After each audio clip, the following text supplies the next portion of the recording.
Creamfields Music Festival. I went there last year as my first time.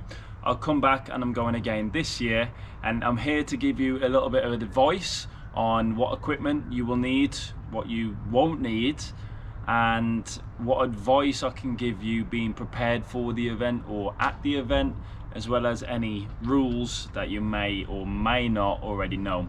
So at the end of this video, if you find this helpful, just drop this a thumbs up, because it's going to reach a lot more people going to Creamfields like yourself. And of course I will be making another vlog for my full experience at Creamfields this year. So again, if that is something you want to see, then hit the subscribe button and we're going to move forward from there. Now let's talk about arriving at the actual event. Now we got to our location at about 11 AM last year. We drove there, it was absolutely fine. Most of the roads around in the area were cut off, so we had to follow traffic, which is absolutely fine. It just meant it took about an hour for us to get from the original location to get into the actual parking spot. So please bear that in mind, that it'll take about an hour for that to happen. When you get there, unless you're in gold or silver, which we'll talk about a little bit more soon, then you'll have to pay for your parking. Now I believe that you pay on the day. Please comment below if I'm incorrect with that information, but because I'm in gold I won't have to worry about that. Now leaving your car, of course, is at your own risk. Please maybe put a steering lock on your wheel, make sure that your wheels are on nice and tight. Again, the last thing you want is after 4 nights of getting absolutely levered off your face for you to come back to a car with 3 wheels. So protect your car, make sure that it's safe at all times. Now the procedure when you have arrived, so you'll drive along, you'll get to the parking place, you'll park up your car, you'll get your stuff out of the car. You'll then make your way probably about 200-300 meters, depends on where you are in the car park, and you'll make your way to the first gate. Now the first gate last year was the COVID pass, so just make sure you've either had your jab done and you can prove that, or you've got a negative lateral flow. At the moment that's still going ahead. If I'm wrong, again, please comment below and tell me I'm wrong. The next gate is proving your identification, so proving that you're above the age of 18. So make sure that when you are going that you have your ID with you, even if you look about 27, because the last thing you want is to bring all your stuff from the car park to a 300 meter location, then have to go all the way back just for some ID. And lastly, the last bit before you actually get into the event is your bag search. Now last year the bag searches weren't too thorough, like you could get away with bringing in an extra few cans or maybe sneaking in a speaker or something. But again, if you have a big trolley of stuff and 3 backpacks, they're not going to really go through everything. So just understand that bring whatever you want at your own cost, okay? At your own cost. Now after getting everything out of the car and going through all the gates, you probably, we're talking about 2 to 2.5 hours. At this point, we're gonna take our car over to the fields. Now gold and silver and bronze are all marked out quite clearly. Bronze and silver being camping together, and there's a good 4, 5, 6 massive fields where you can pitch your tent. But of course spots do go fairly quickly, so you definitely don't want to be arriving past 5 PM of a night time, because the spots you pick for your tent is going to be dire. We got there again when we pitched up our tent, it was about 1-2 o'clock, and we had a perfect spot right next to the end where people walk by, just so we could make sure that when we were pissed we could locate our tent. So again, choosing your tent, it's on you. It depends what time you get there, it depends how much time you give yourself to get through the gates and everything. So now we're going to talk about the difference in each campsite. Now it's going to be up on the screen anyways, but I'll just very quickly go through. The difference between gold and silver is the hospitality area and 1 free meal. Now last year the meals were pretty solid actually. There was hot dogs, pizza, there was Thai food, there was options to everything, and of course it makes your life a lot easier. 1, from being starved, 2, from going to the co-op, and 3, just not paying a fortune for meals. So use that to your advantage, and this is in the exclusive hospitality zone, which only gold members get access to as well. I'll play a clip from when we were there last time and you'll be able to see a little bit more. So with a gold package, you get one of these cards for every day and you get a free meal. So we're just getting food, sausage and chips, and then I'm gonna get a burger with this. So the difference between the silver and the bronze is that the silver gets a pamper hub, and also gets free parking, and then bronze gets everything else without what I've just said basically. Right, pitching up your tent. So obviously I've spoke about your needs to get there at a decent time to make sure you've got enough room. Again, with all your camping equipment, there are shops on site. They were last year cash only. So of course, if you go in without a tent, without a sleeping bag, without a pillow, without clothes, you can buy all of those things at the event at these little market spots. But you just again need to make sure that you bring cash, just in case that they are still a cash only business. Alongside that, there is multiple different food vendors selling different things, and there's also a giant co-op. Now the co-op's playing music all day. You're able to buy whatever you need to, and actually the queues are pretty goddamn fast. So to save you a little bit of hassle when we go into the equipment list, you don't need any food. You don't bring food, you don't need to, because you can buy it from there. You don't need ice cubes.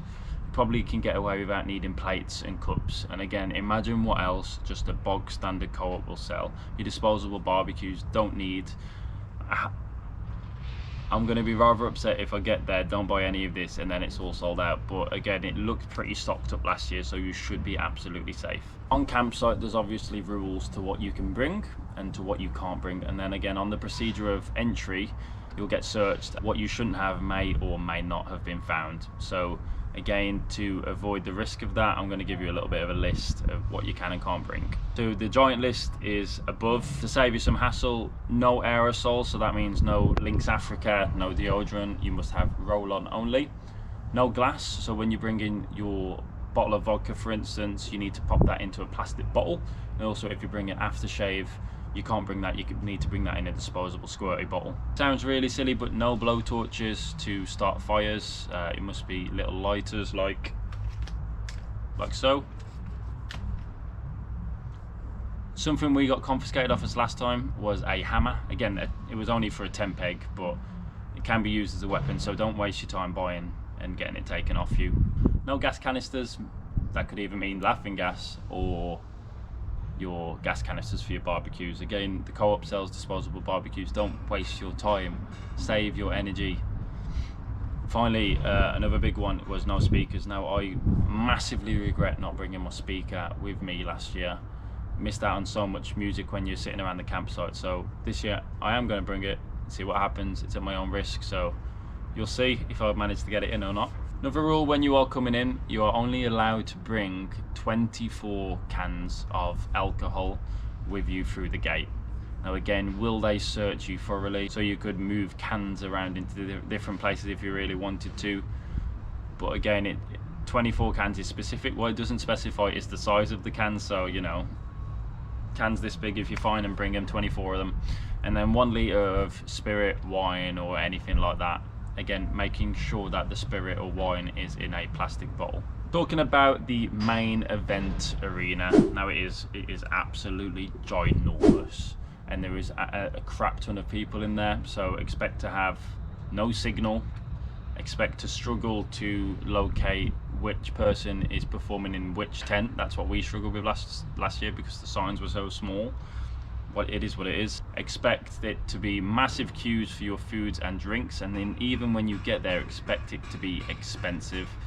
On the last day, they sold out of everything but literally Strongbow last year, so make sure you've got a backup in your tent if you don't like that. Something you can do is try and bring your own little can in, your own drinking, or a bottle of water, whatever, bottle of water. And that way you can kind of, you know, avoid the expenses and the queues of alcohol in the main arena. So that's pretty much everything for the advice. For the guys watching, here's some examples or ideas of clothing, whether you like it or not. Here we go.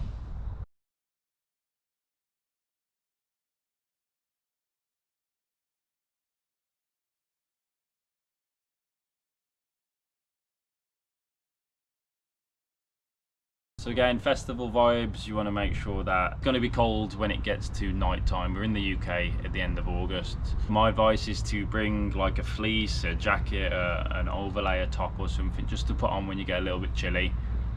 with all of your outfit choices. And of course, if it is sunny, sunglasses, a hat, something like that. Let's be smart about it. So again, as a little reminder, I did make a previous Creamfields video of advice on what to bring, so if you want to check that one out as well, it should be above if future Aaron knows what he's doing. Firstly, the most important thing is your tent. Now obviously, depending on how many people are coming with you will depend on how big you need your tent. I would advise that if there's 3 of you, you buy a 4-man tent.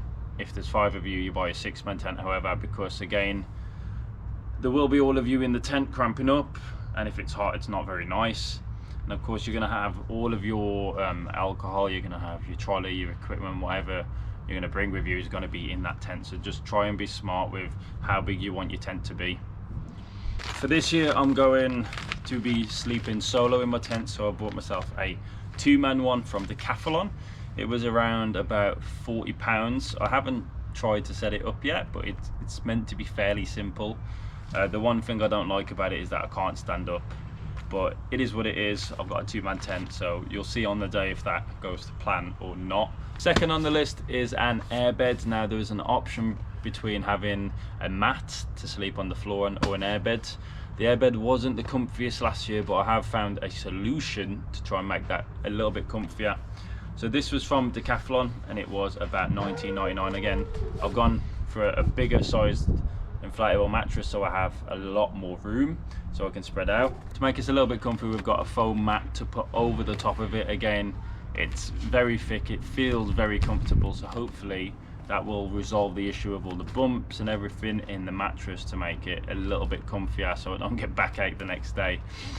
This was from Go Outdoors and it was about £16–17. So again, if you want a good night's sleep whilst you're there, it's definitely worth investing in something comfortable. Last year I purchased a blow up pillow. Don't do that. The neck ache is hideous. This time I have purchased a little foam pillow. Hopefully this goes well. Worst case scenario, I can always purchase another pillow from one of the vendors at the event as long as I bring cash. So this was from Decathlon and it was about £7 as well. So something I am absolutely clueless with is sleeping bags. Like last year I remember being at Creamfields and being absolutely freezing in the morning and just before I went to sleep. So I asked for some advice when I went into Decathlon and a guy pointed me out to this. The Apenes 15 degrees. Now he says that I shouldn't overheat, but I also shouldn't get too cold. This was about £30, so again, I'll let you know at the event if this is a good investment or not, but again, it's just another sleeping bag. What I am going to bring to counteract that is a hoodie or 2 and a blanket, just to make sure that again, when I am going to sleep, I am warm. There's nothing worse than waking up hungover to hell and being cold and hungry. Right, I have officially been looking for a chair for about a month to take to Creamfields with me, and initially I wanted one of these beautiful moon chairs, but because I've got quite long legs, I don't really fit in this chair quite well. So I've been going around stores and finding a chair which suits me, and I found this. Now this is the most comfiest chair that you will ever sit in your life, and of course you can change it into a table, you can change it to having full leg length, the pillows and stuff. Oh my god, it is a delight. And if you're watching from the UK, it's from a store called The Range. It was £25 and I feel so lucky for finding it. The only downside to this is pretty big, so if you're just going to be carrying things hands on, I probably won't recommend you to buy this because it is a lot to carry, to be honest. Next thing that you probably remember is the trolley. I'm gonna hope it's on camera now because I'm not moving the camera. This is from last year. It was off Amazon. It was about £65–70. Again, it's survived the whole of Creamfields. It's beautiful, it's durable, and it's got enough space. Now I do recommend that you purchase a trolley because it's a long way to carry a lot of equipment, and it's just so much less hassle and you can carry more with you. The thing is with Creamfields that once you've got through all the gates with your set of equipment, you can't leave. If you leave, you can't come back in. So make sure that everything you've got you take in with you. Then of course, if you can fit it in a trolley. Now there are people in the car park going around selling these wheelbarrow shitty trolleys. I have no idea how much, but they're pretty shit. So I'd advise investing in your own, just again, if you're going to be going to festivals quite often, it's probably worth the purchase. Something to keep your food cold, your drinks cold. Again, you can buy the ice from the co-op. We're going to purchase a cool box. Again, another little thing off Amazon, which was about 30 to 40 pounds. It's got quite a decent amount of storage, which I'll show you. Ta-da! So you can fit a good amount of food or drinks in there. No, I definitely don't want to be drinking warm Copperbergs. I want to be drinking cold Copperbergs, make them taste that little bit better. So again, if you've got the room, if you could afford it, buy yourself a cooler, because it'll make your experience a little bit better when you're there. Of course, with your airbed, you definitely want a foot pump, whether that's electric or manual like myself. To be honest, they go up quite quick. You should have the strength in your calves to be able to do this manually. These are about £7. You can get them from most stores. Just make sure that the valves are going to fit into your bed as well. One of the most important things you're going to need is a battery pack. Now this is a magnetic wireless battery pack. It was £30 off Amazon, and it'll recharge my phone about 2 times. So personally, I'm going to bring 2 or maybe 3 of them with me just in case. Now there is a business located around Creamfields, there's quite a few of them, which let you rent your portable chargers. Don't quote me on the price, but I think it's about £15 a day, and then of course you deposit down as well. I can't tell you whether it's cash or card, but you can, worst case scenario, just rent them from there. There's no electrics at Creamfields, so you need to be relying on these things to charge whatever you need to up. And a few little bits of accessory which you might want to consider bringing with you to Creamfields. Lighters for your barbecues, tongues for your barbecues again, a light for your tent. It does get pretty dark. If you're going to use the showers, a microfiber towel, one that dries really quick. I went a little bit excessive with this, but a water carrier, this one being 15 litres. As I mentioned before, for when you're going to sleep, a blanket and a giant backpack to make sure that you can fit everything in, as well as your trolley. A couple more bits of accessory that you may want to purchase for Creamfields to get you that better experience. If it's warm, you might want a handheld fan. Now, I'm in the process of looking for a battery powered one. I never thought it'd be so hard. Bin bags for your rubbish, plastic bottles, which I mentioned earlier, again for aftershave, shower gel, even for your alcohol. Plates and cups, which again you can buy from the co-op, but just as an FYI. The speaker, which may or may not get taken off you. Wipes in case you don't want to use the shower, baby wipe, face wipes, anything that will get you clean nowadays. Plenty of pairs of sunglasses just in case one breaks. A man bag for you to carry your stuff around when you're in the event, and for you to keep your money, card, phone safe. And yeah, I think that's it. If I missed anything, you want to add any information on for anyone else to read before or after the Creamfields event, put that in the comments below. If you did enjoy this video, as I mentioned earlier, just hit the like button, because it will get shared to a lot more people who may need the advice I've just given.